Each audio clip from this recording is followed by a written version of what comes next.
Now, we're going to talk for a minute about three of them. Laodicea, Colossae, and Hierapolis. Remember, Paul wrote his letter to the Colossians. And also, he wrote a letter to Philemon about the slave Onesimus. Paul was in Ephesus for 2 years, a good part of that time in prison. Okay, that's those three cities. What about those three cities of the Lycus Valley? What's important about them? Well, Paul wrote the letter to the Colossians, but in the letter to the Colossians, he tells them to share that letter with the people of Hierapolis and Laodicea. Laodicea, of course, was mentioned in Revelation. And then later on, the letter to the Ephesians kind of is seen by scholars as maybe not written by Paul, but by one of his disciples, summing up the stuff that he wrote in Colossians. Now, here's those three cities and their relationship to the river. You'll notice, let me see where, this is Hierapolis. And these formations are limestone formations from the hot springs that are there. It's a unique place in all the world because of these stalactite types of formations from hot springs that still exist. Laodicea was very famous, or Hierapolis, was very famous for those hot springs. Colossae was very famous for the quality of its water. In fact, it was so good for raising sheep that the sheep acquired a particular shade to their wool that was in demand throughout the Roman Empire. Laodicea did not have very good water. It wasn't hot like this. It wasn't cold and clear and crystal like Colossae. Remember what Jesus says to the church of Laodicea. I would that you were either hot or cold, but because you are lukewarm, I will spit you out of my mouth. Very clearly referring to the position of Laodicea, the physical position, in relation to Hierapolis and Colossae. Kind of one of those interesting little sidelights there. Now, most of tourist Ephesus was built in the century or so after St. Paul. So, if you go there on a tour, most of what you see that's really impressive, St. Paul never saw. That was built later. Including the toilet, the public toilets. However, this little structure here, which is a very elaborate canopy, houses the terrace house excavations, which have only been excavated in about the last 15 or 20 years. And these were the homes of the wealthy. And if any of them were Christians, the early church would have met in one of these rooms like this. These are magnificent homes, magnificent houses, even with plumbing that is far better than much of what we have, with hot and cold water pipes and drain pipes built into the walls, and heating system and cooling systems that were very sophisticated, along with wonderful artwork and mosaics and frescoes.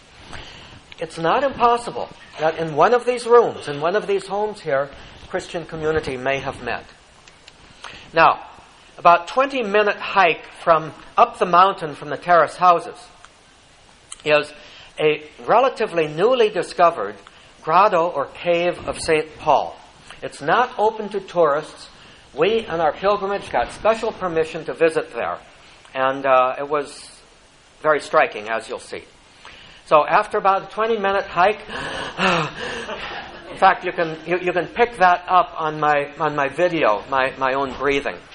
This grotto, it housed around it a 3rd to the 5th century Byzantine church surrounding its entryway, but it reflects an earlier tradition. And there's the entryway to the cave. What happens when you go into the cave? It's fairly long and narrow, but there are frescoes that are still being studied in the back of the cave that show it as a place of worship a place, this end of the cave was probably where they celebrated Eucharist. There would be Christ, the Pantocrator, and some of the saints surrounding them. I don't know the exact identification. But near the entrance is this, that might look familiar to you, I don't know, this portrait of St. Paul, which may perhaps date as early as the late 3rd century, the late 200s. More likely, it would be in the 300s or 400s, but it could be as old as the 200s. It does go somewhat according to the description of Paul in the Acts of Paul and Thecla. Now, there's not too much written about this discovery yet, but some of what is written about it identifies this figure as Thecla. It's not. That was Thecla's mother, who was mad at Paul because Thecla over here, we'll see her in a moment. There's Paul. Okay. Whoops. I thought we saw her. I guess we don't. Well, Thecla here, you can just barely make out her face. I thought I had a better picture there, but it disappeared.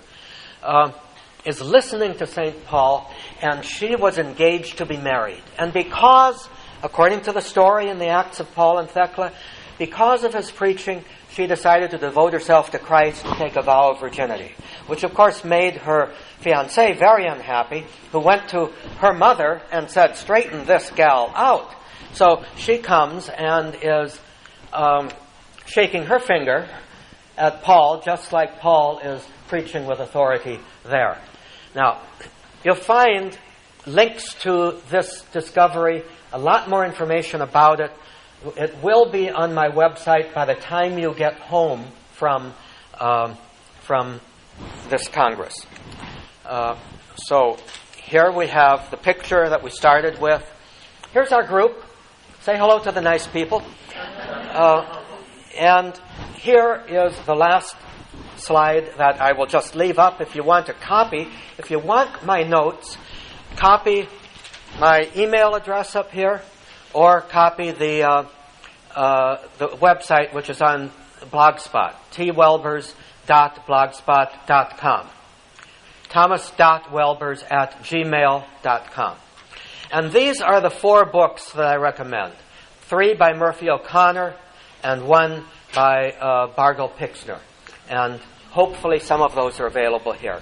And I think my time is up.